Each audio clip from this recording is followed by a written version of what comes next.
ધોરણ 12 સ્વાધ્યાય 1.19 સુધી આપણે પહોંચ્યા છીએ. 1.19 9 સેમીની ધારવાળા એક ઘનાકાર ગાઉસિયન સપાટીના કેન્દ્ર પર 2 માઇક્રોકુલમ વિદ્યુતભાર રહેલો છે. એટલે અહીંયા આપણે જે ગાઉસિયન સપાટી છે એની ધાર 9 સેમીની છે.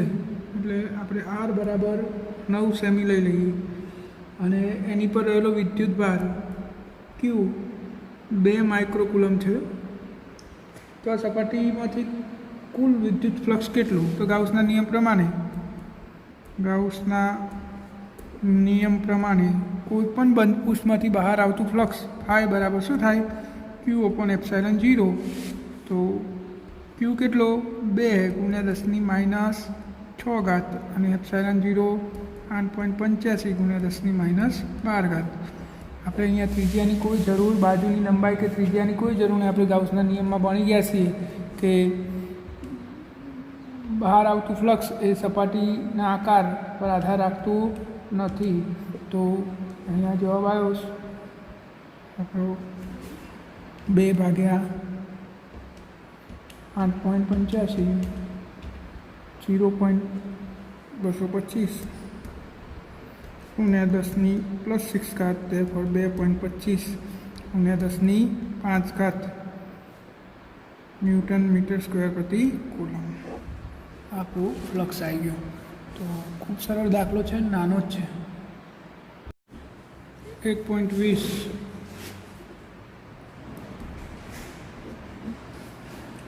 10 સેમી ત્રિજ્યા ધરાવતી ગોળાકાર ગાઉસિયન પૃષ્ઠ 10 સેમી ધરાવતું ગોળાકાર ગાઉસિયન પૃષ્ઠ. અહીંયા એક ઘન હતો, એટલે કે સમઘન. ઉપરના દાખલામાં શું હતું? સમઘન હતું. અહીંયા ગોળાકાર ગાઉસિયન સપાટી છે. અહીંયા વિદ્યુતભાર હતો ક્યુ. તો બહાર આવતું ફ્લક્સ આપણે શોધી કાઢ્યું 2.25 ગુણ્યા 10⁵. બુકમાં સ્વાધ્યાયના જવાબમાં ભૂલ આપેલી છે. આ આપણું સાચું ગણતરી છે. અહીંયા ગોળાકાર ગાઉસિયન પૃષ્ઠ છે જેની ત્રિજ્યા 10 સેમી છે. ગોળાના કેન્દ્રથી 10 સેમી ત્રિજ્યાના ગોળાકાર ગાઉસિયન સપાટીના કેન્દ્ર પર મુકેલ બિંદુએ વિદ્યુતભારને લીધે સપાટીમાંથી બહાર આવતું ફ્લક્સ ફાઈ બરાબર -1 ગુણ્યા 10⁻³ ન્યૂટન મીટર સ્ક્વેર પ્રતિ કુલમ જેટલું છે. તો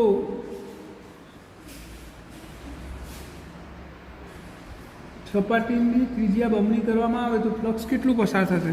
તો જો આ અહીંયા વિદ્યુતભાર છે. હવે આને આપણે આમ બમણું કરી દઈએ, ત્રિજ્યા આથી એનાથી બમણી કરી દઈએ તો બહાર આવતું ફ્લક્સ કેટલું? તો ત્રિજ્યા બમણી કરવાથી ઘેરાયેલ વિદ્યુતભાર બદલાતો નથી.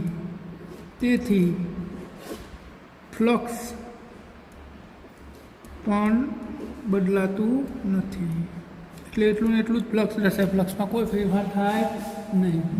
અને આ બિંદુવત વિદ્યુતભારનું મૂલ્ય કેટલું? તો ગાઉસના નિયમ પ્રમાણે ફાઈ બરાબર ક્યુ અપોન એપ્સાઇલન 0. તો ક્યુ બરાબર ફાઈ એપ્સાઇલન 0. ફાઈની કિંમત આપેલી છે 10⁻³ અને એપ્સાઇલન 0 8.85 ગુણ્યા 10⁻12. therefore 8.85 ગુણ્યા 10⁻9 કુલમ. આ ઋણ વિદ્યુતભાર હશે કારણ કે ફ્લક્સ ઋણ આપ્યું છે, એટલે કે અંદર તરફ જતી દિશામાં આ ઋણ વિદ્યુતભાર. તો આ દાખલો પણ ખૂબ જ સરળ છે, સરળતાથી આવડી જાય એવું છે.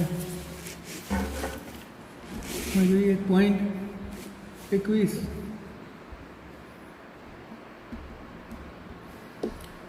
10 સેમી ત્રિજ્યાના એક વાહક ગોળા પર અજ્ઞાત વિદ્યુતભાર છે. ગોળાના કેન્દ્રથી 20 સેમી બિંદુએ વિદ્યુત ક્ષેત્ર આપેલું છે ત્રિજ્યાવર્તી દિશામાં અંદર તરફ. તો ગોળા પર કુલ વિદ્યુતભાર કેટલું? જો આપણી જોડે ગોળો છે જેની ત્રિજ્યા 10 સેમી છે અને અહીંયાથી 20 સેમી અહીંયા વિદ્યુત ક્ષેત્ર આપેલું છે આપણને. તો ગોળા પરનો વિદ્યુતભાર શોધવાનો છે. તો અહીંયા હું કિંમતો નોંધી દઉં. તો આર બરાબર 10 સેમી, કેપિટલ ત્રિજ્યા 10 સેમી, કેપિટલ આર 10 સેમી અને કેન્દ્રથી અંતર 20 સેમી શોધવાનું છે. વિદ્યુત ક્ષેત્ર આપેલું છે અંદર તરફ છે એટલે માઇનસ આપ્યું છે 1.5 ગુણ્યા 10⁻³ ન્યૂટન પર કુલમ. તો ગોળા પરનો વિદ્યુતભાર કેટલો? તો ગોળાની સપાટીથી બહારના બિંદુ માટે એટલે કે R ગ્રેટર દેન R માટે વિદ્યુત ક્ષેત્ર E બરાબર શું થશે કે Q/R². ધેરફોર Q બરાબર ER²/K. કિંમતો મૂકી દઈએ તો Q બરાબર Eની કિંમત 1.5 × 10⁻³ Rની કિંમત 20 સેમી એટલે 20 × 10⁻²² એનો વર્ગ ભાગ્યા K 9 × 10⁹. હવે કેલ્ક્યુલેશન કરી દઈએ તો Q બરાબર 1.5 ગુણ્યા 400 ભાગ્યા 9 67.66 ગુણ્યા 10⁻⁴ થશે એટલે -1 વધી અને 10⁹ ઉપર જશે એટલે -10 કુલમ. ત્યારબાદ Q બરાબર 6.7 ગુણ્યા 10⁻⁹ કુલમ વિદ્યુતભાર ગોળાની સપાટી પર હશે. 1.22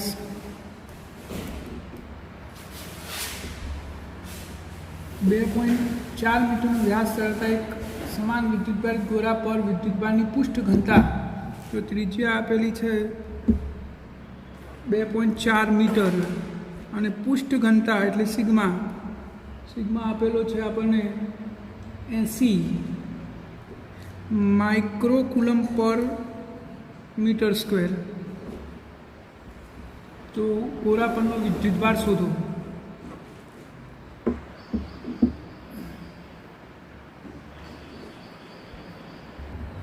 તો પૃષ્ઠ ઘનતાનું સૂત્ર શું? સિગ્મા બરાબર Q/A.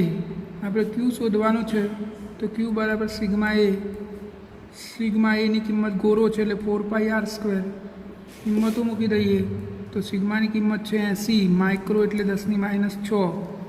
4 પાઈની કિંમત 3.14 અને આરની કિંમત છે 2.4 અને એનો વર્ગ આપણે કેલ્ક્યુલેટ કરી લઈએ તો 80 ગુણ્યા 4 ગુણ્યા 3.14 ગુણ્યા 2.4 ગુણ્યા 2.4 જવાબ થશે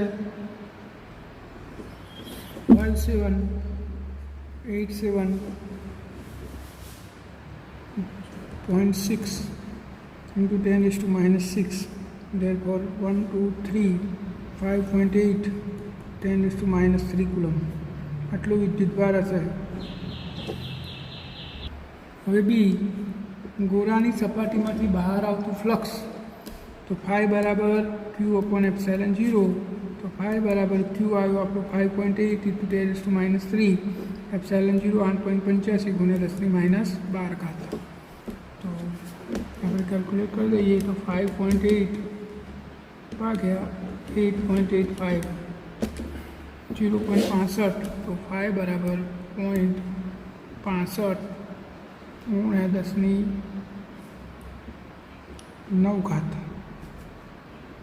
ત્યારબાદ ફાઈ બરાબર 6.5 × 10⁸ ન્યૂટન મીટર સ્ક્વેર પ્રતિ કુલમ. ખૂબ જ સરળ દાખલો છે. આ બધા જ દાખલાઓ ખૂબ સરળ છે. શાંતિથી તમે સમજો તો આવડી જાય વાત છે.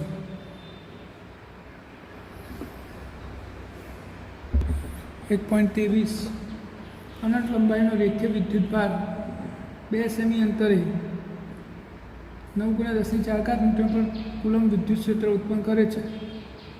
તો રેખીય વિદ્યુતભાર ઘનતા ગણો. અહીંયા આપણને અંતર આપેલું છે 2 સેમી અને વિદ્યુત ક્ષેત્ર આપેલું છે 9 × 10⁴ ન્યૂટન પર કુલમ. તો લેમ્ડા શોધવાનો છે. તો અનંત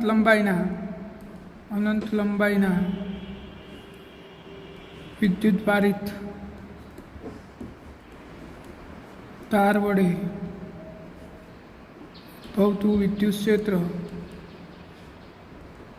E બરાબર સૂત્ર શું હતું? 2K λ/r.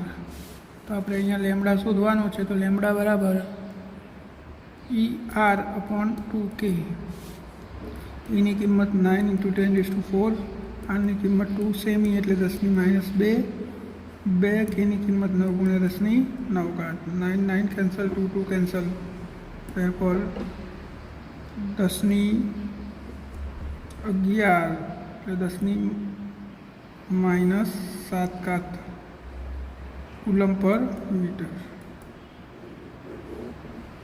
આપણો 1.23 બરાબર 10⁻7 કુલમ પર મીટર આવ્યું. આપણે 10⁻1 × 10⁻6 કુલમ કરી શકીએ. તો આ 10⁻1 એટલે 0.1 અને -6 એટલે માઇક્રો કુલમ પર મીટર જવાબ થઈ ગયો. તો લેમડા બરાબર 0.1 માઇક્રો કુલમ. આમાં પણ બુકની પાછળનો જવાબમાં ભૂલ આપેલી છે. હવે આપણે જોઈશું 1.24. બે મોટી પાતળી ધાતુની પ્લેટો એકબીજાની નજીક અને સમાંતર છે. તેમની અંદરની બાજુઓ વિરુદ્ધ ચિહ્નો ધરાવતી અને 17 × 10⁻22 કુલમ પર મીટર સ્ક્વેર મૂલ્યની વિદ્યુતભારની પૃષ્ઠ ઘનતા છે. અને આપણી જોડે બે પ્લેટો છે, એક પ્લેટ અને બીજી પ્લેટ. આ બે પ્લેટો ઉપર વિરુદ્ધ ચિહ્નો ધરાવતી વિદ્યુતભારની પૃષ્ઠ ઘનતા છે. એટલે આની પર આપણે સિગ્મા માઇનસ લઈ લઈએ, -17 × 10⁻22 કુલમ પર મીટર. અને આની પર પ્લસ લઈ લઈએ, 17 × 10⁻22 કુલમ પર મીટર સ્ક્વેર. એટલે કે આની પર ઋણ વિદ્યુતભાર ઘનતા છે અને આની પર ધન વિદ્યુતભારની પૃષ્ઠ ઘનતા છે. તો આપણે શોધવાનું શું છે? પ્રથમ પ્લેટની બહારના વિસ્તારમાં, એટલે અહીંયા આ પ્રથમ પ્લેટની બહારનો વિસ્તાર, બીજી પ્લેટની બહારનો વિસ્તાર એટલે બીજી પ્લેટનો બહારનો વિસ્તાર, અને બે પ્લેટની વચ્ચેનો વિસ્તાર એટલે આ વચ્ચેનો વિસ્તાર 3. તો આપણે 3 જગ્યાએ વિદ્યુત ક્ષેત્ર શોધી કાઢીએ. તો પ્રથમ પ્લેટની બહાર બિંદુ 1 આગળ વિદ્યુત ક્ષેત્ર એને આપણે E1 કહી દઈએ. તો E1 બરાબર શું થશે? જુઓ, આ ઋણ વિદ્યુતભારની પ્લેટ છે. તો પ્લેટના કારણે ઉત્પન્ન થયેલ વિદ્યુત ક્ષેત્રનું મૂલ્ય શું? આ બિંદુ આગળ આપણે શોધીએ આ બાજુ બહારના વિસ્તારમાં. તો મૂલ્ય છે σ/2ε0. અને દિશા શું થશે? ઋણ છે એટલે પોતાના તરફ. આ ઋણ વિદ્યુતભારનું વિદ્યુત ક્ષેત્ર પોતાના તરફ હોય. આ ઋણ વિદ્યુતભારનું થયું. આ જ બિંદુ આગળ આ ધન પ્લેટના કારણે ઉત્પન્ન થશે. આ જ બિંદુ આગળ ધન પ્લેટના કારણે પ્લેટથી પોતાનાથી દૂર તરફ એટલે આ તરફ, અને એનું મૂલ્ય σ/2ε0 થાય. આપણે જોયું છે કે પ્લેટ વડે ઉત્પન્ન થયેલું વિદ્યુત ક્ષેત્ર અંતર પર આધારિત નથી. તો આ જ બિંદુ આગળ ઋણ પ્લેટનું વિદ્યુત ક્ષેત્ર આ બાજુ σ/2ε0 થયું અને ધન પ્લેટનું વિદ્યુત ક્ષેત્ર σ/2ε0 આ તરફ. તો શું થઈ જશે? σ/2ε0 - σ/2ε0 બરાબર 0. તો આ બાજુ આવ્યું 0. એવી જ રીતે આપણે બીજી તરફે ગણી લઈએ. તો બીજી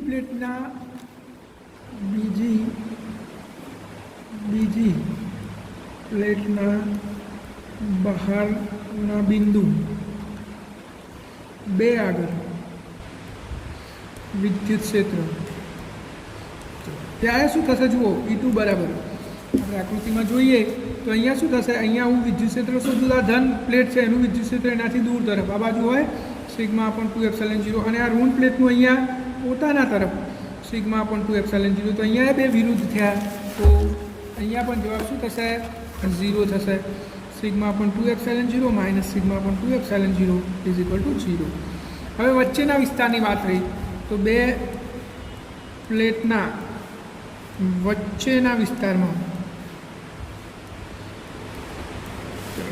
વચ્ચેના વિસ્તારમાં આપણે E3 કહી દઈએ.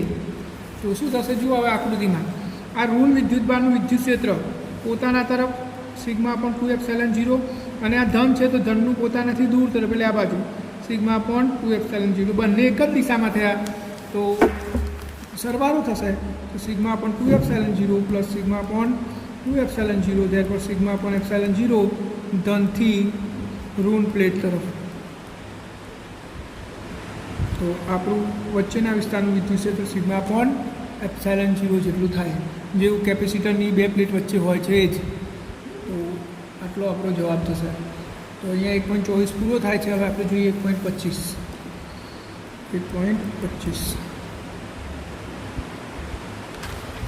મિલિકનના ઓઇલ ડ્રોપ પ્રયોગમાં 12 વધારાના ઇલેક્ટ્રોન ધરાવતું એક ઓઇલ બૂંદ 2.55 × 10⁴ ન્યૂટન પર કુલમના સમાન વિદ્યુતક્ષેત્રની અસર સ્થિર રાખવામાં આવ્યું છે. તો અને ઓઇલની ઘનતા આપેલી છે, તો ડ્રોપની ત્રિજ્યા શોધો. મિલિકનના પ્રયોગમાં આપણે એક આ પાત્ર છે, એની અંદર એક આવા 12 બૂંદ છે.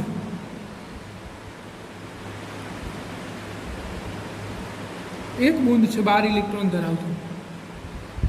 આ એક ડ્રોપ છે, એની અંદર 12 ઇલેક્ટ્રોન છે. ઓઇલનું ડ્રોપ છે, એની અંદર કેટલા ઇલેક્ટ્રોન છે? 12. અને આ પોતાના ગુરુત્વાકર્ષી બળના કારણે નીચે તરફ ગતિ કરે, એટલે કે એની પર mg બળ લાગે. હવે જો બીજું કોઈ બળ ના લાગતું હોય તો આ ડ્રોપ નીચે પડી જાય, પરંતુ આને એક વધારાનું વિદ્યુત ક્ષેત્ર લાગુ પાડીને વિદ્યુત ક્ષેત્ર આ બાજુ લાગે તો વિદ્યુત બળ પર લાગતું બળ QE વિદ્યુત ક્ષેત્રના કારણે લાગતું QE બળ આ બાજુ છે. તો આ સ્થિર સંતુલનમાં છે. તો આપણે અહીંયા શોધવાની છે બૂંદની ત્રિજ્યા. તો આપણે અહીંયા એવું લખી શકીએ કે બૂંદ સંતુલનમાં હોવાથી એની પર લાગતા બે બળો સમાન મૂલ્યના અને પરસ્પર વિરુદ્ધ દિશાના હોવો જોઈએ. mg બરાબર QE.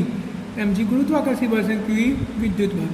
તો હવે આપણે અહીંયા બધી કિંમતો એપ્લાય કરીએ તો જુઓ, ક્યુની જગ્યાએ 12 ઇલેક્ટ્રોન્સ છે, એટલે ક્યુ બરાબર શું થશે? 12E થાય. તો 12E × E. હવે આપણે બૂંદની ત્રિજ્યા શોધવાની છે. તો દર બરાબર શું થાય? ઘનતા ગુણ્યા કદ. તો આપણે આ કિંમત અહીંયા મૂકી દઈએ તો ઘનતા ગુણ્યા કદ × G બરાબર 12E. હવે આપણે કદની જગ્યાએ શું મૂકી શકીએ? તો 4/3 πr³ × G બરાબર 12E. હવે આપણે ત્રિજ્યા શોધવાની છે. ત્રિજ્યાને સૂત્ર કરતાં બનાવી દઈએ તો શું થશે? r³ બરાબર 12E × 3/4 πg⍴. આટલું થશે r³ બરાબર. તો આ 4 તરી 12, 3 તરી 9 વધ્યા E અપોન નીચે શું વધ્યું? πg⍴. હવે આપણને કેટલી કિંમતો આપેલી છે આપણે જોઈ લે. જો એની કિંમત આપેલી તો ખબર જ છે, જી ખબર છે, ρ એ ખબર છે. તો આપણે બધી કિંમતો મૂકી દઈએ તો 9. એની કિંમત 1.6 × 10⁻19. એની કિંમત આપણને આપેલી છે 2.55 × 10⁻+4 ભાગ્યા π 3.14 G 9.8 અને ρ ઘનતા આપેલી છે 1.26. તો 1.26 ગ્રામ પર સેન્ટીમીટર ક્યુબ આપેલી છે ઘનતા.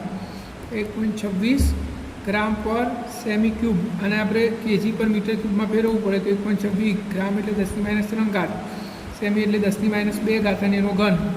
તો 1.26 ગુણ્યા આ 10⁻100 ઉપર જશે, પ્લસ થઈ જશે એટલે 10⁻3 વધી, તો ગુણ્યા 10⁻3. હવે આપણે આ કેલ્ક્યુલેશન કરી દઈએ તો આપણો જવાબ થશે 0.947 ગુણ્યા 10⁻18. r³ બરાબર. તો r બરાબર 0.947નું આપણે ઘનમૂળ કાઢીએ તો 0.947નું ઘનમૂળ થશે 0.981 ગુણ્યા 10 અને આ 10⁻18 નું 10⁻100. આપણે 1 પોઈન્ટ આમ ગયા તો r બરાબર 9.81 ગુણ્યા 10⁻7 મીટર. આ ત્રિજ્યા આવશે. હવે આગળનો દાખલો આપણે જોઈએ તો 1.26. આકૃતિ પૈકી કયો વક્ર સ્થિર વિદ્યુત ક્ષેત્ર રજૂ કરતો નથી? તો તમારી જોડે બુક હોય તો ઠીક છે, નહીં તો હું અહીંયા આકૃતિ દોરું છું ફટાફટ.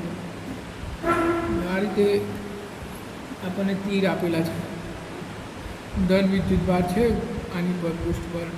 તો આ સ્થિર વિદ્યુત ક્ષેત્ર રજૂ કરે છે કે કેમ એ આપણે નક્કી કરવાનું છે. તો ના. કેમ? તો સ્થિર વિદ્યુત ક્ષેત્ર સ્થાનિક પૃષ્ઠને હંમેશા લંબ હોય છે, અને અહીંયા કેટલીક ક્ષેત્ર રેખાઓ લંબ નથી. જો આ લંબ નથી, આ ક્ષેત્રરેખા લંબ નથી, તો આ વિદ્યુત ક્ષેત્ર સ્થિર વિદ્યુત ક્ષેત્ર રજૂ કરતી નથી. બીજી આકૃતિ આપણને હવે આપેલી છે.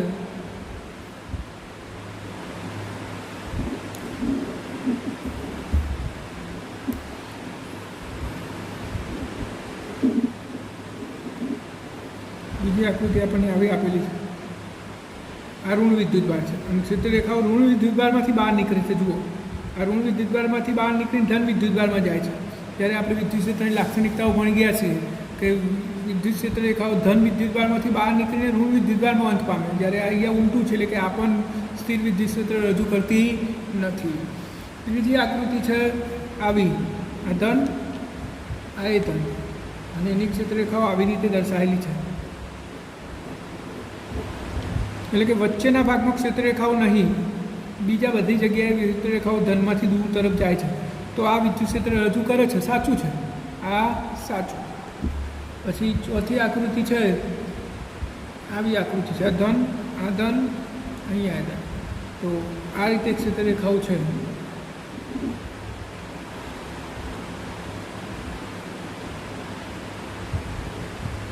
તો અહીંયા ક્ષેત્રરેખાઓ છેદે છે. તો આપણે ક્ષેત્રરેખાની લાક્ષણિકતા પણ કહે છે કે ક્ષેત્રરેખા એકબીજાને ક્યારેય છેદતી નથી. તો આ ખોટું છે, આ વિદ્યુત ક્ષેત્રને રજૂ કરતું નથી. અને છેલ્લી આકૃતિ આપણે જોઈ લઈએ. છેલ્લી આકૃતિ આવી આપેલી છે. એક બંધ પૃષ્ઠ અહીંયા છે ને એક બંધ પૃષ્ઠ અહીંયા છે. વચ્ચેના વિસ્તારમાં આમ દોરેલું છે ગોળ, એટલે કે આ બંધ ગારો રચાયો. અને આપણે લાક્ષણિકતામાં આ ભણી ગયા છીએ કે સ્થિર વિદ્યુત ક્ષેત્રની ક્ષેત્રરેખાઓ બંધ ગારો રચતી નથી. તો આ એક સ્થિર વિદ્યુત ક્ષેત્ર રજૂ કરતી નથી. તો આ ABCDEમાં માત્ર સી સાચું છે, બાકી બધા ખોટા છે, એટલે કે બધા વિદ્યુત ક્ષેત્ર રજૂ કરતા નથી.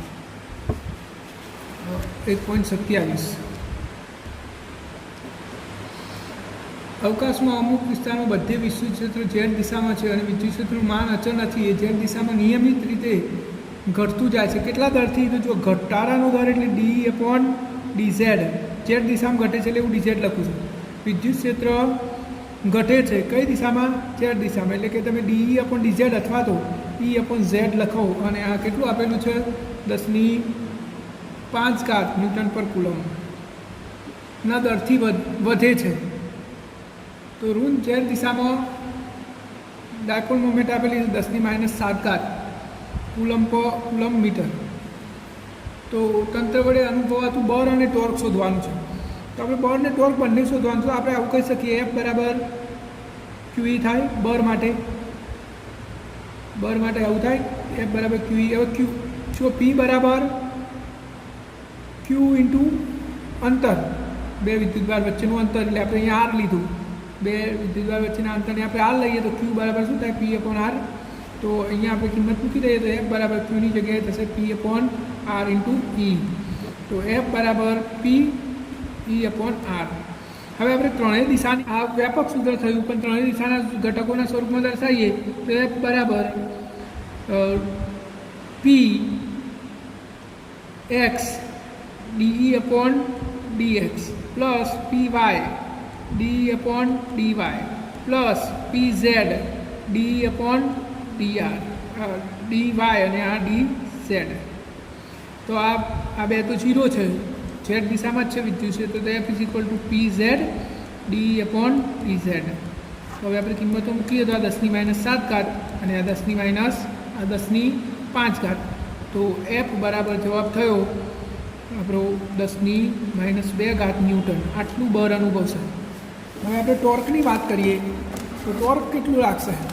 તો જુઓ, ડાયપોલ વિદ્યુત ક્ષેત્ર આ દિશામાં છે, ઝેડ અક્ષની ધન દિશામાં, અને ડાયપોલની દિશા ઝેડ અક્ષની ઋણ દિશા છે. એટલે કે ડાયપોલ મોમેન્ટની દિશા આ છે P.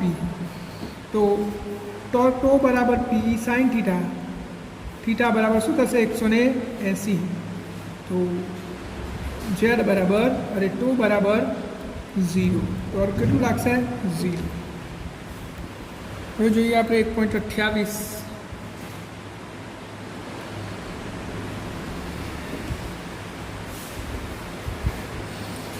આકૃતિમાં મુજબ એક બખોલ ધરાવતા સુવાહકી અને Q વિદ્યુતભાર આપેલ છે. દર્શાવો કે સમગ્ર વિદ્યુતભાર સુવાહકની બહારની સપાટી પર જ દૃશ્યમાન થશે. માની લો કે એક આ વાહક છે, એ વાહક છે અને એની પર Q વિદ્યુતભાર છે. અંદર એક બખોલ છે, તો બખોલમાં કોઈ વિદ્યુતભાર ના હોય તો આપણે અહીંયા ગાઉસિયન પૃષ્ઠ દોરીએ તો વિદ્યુત ક્ષેત્ર શું મળે? 0. તો બખોલમાં ગાઉસિયન પૃષ્ઠ દોરતા ઘેરાતો વિદ્યુતભાર 0 છે, એટલે કે E બરાબર 0, તો અંદર કોઈ વિદ્યુતભાર નથી, એટલે કે Q બરાબર પણ શું? 0. તો બધો વિદ્યુતભાર ક્યાં હોય? તેથી બધો વિદ્યુતભાર પૃષ્ઠ પર રહે છે, પૃષ્ઠ પર હોય છે. આ પહેલો જવાબ. હવે બીજો પ્રશ્ન આપણને એ પૂછ્યો છે કે Q વિદ્યુતભાર ધરાવતો બીજો સુવાહક કેવિટીની અંદર એથી અલગ રહે તેમ દાખલ કરેલ છે. એટલે આ રીતે આ આપણું વાહક, આની પર Q વિદ્યુતભાર તો હતો જ, અને આ છે કેવિટી, આ બખોલ છે, એની અંદર એક બીજો વિદ્યુતભાર મૂકેલો છે. આ બીજો વાહક છે બી, એની પર મૂકેલો છે, એથી અલગ હોય એ રીતે આપણું આ બી ભાગ, આ એ વાહક. તો હવે શું થશે? તો જો આ Q વિદ્યુતભાર આ વાહક પર છે, એટલે માઇનસ Q વિદ્યુતભાર અહીંયા પ્રેરિત થશે. આના કારણે આ ધન Q અહીંયા હોય તો આ બખોલની અંદરની સપાટી પર માઇનસ Q જેટલો વિદ્યુતભાર પ્રેરિત થાય, અને અહીંયા માઇનસ Q પ્રેરિત થાય તો એટલો આ સપાટી પર પ્રેરિત થાય. આ વાહકની અંદરથી ઋણ વિદ્યુતભાર અહીંયા આવ્યો તો ધન વિદ્યુતભાર અહીંયા ખુલ્લો થાય, તો વાહકની સપાટી પર Q પ્લસ Q જેટલો વિદ્યુતભાર પ્રેરિત થાય છે, આપણે સાબિત કરવાનું હતું. અને છેલ્લું, એક સંવેદી ઉપકરણને તેના પરિસરમાં પ્રબળ વિદ્યુત ક્ષેત્રની અસરથી બચાવવું હોય તો શું કરવું પડે? તો આપણે કોઈ આ એક વસ્તુ છે, આને પ્રબળ વિદ્યુત ક્ષેત્રથી બચાવવી હોય તો એને વાહકની અંદર મૂકી દેવો જોઈએ. આ વાહકની અંદર મૂકવાથી આપણે બખોલમાં આવી ગયું, અને બખોલમાં વિદ્યુત ક્ષેત્ર હંમેશા 0 જ રહેશે, તો આપણે વસ્તુને સાચવી શકીએ છીએ. એટલે કે ઇલેક્ટ્રોસ્ટેટિક શિલ્ડિંગ કર્યું કહેવાય.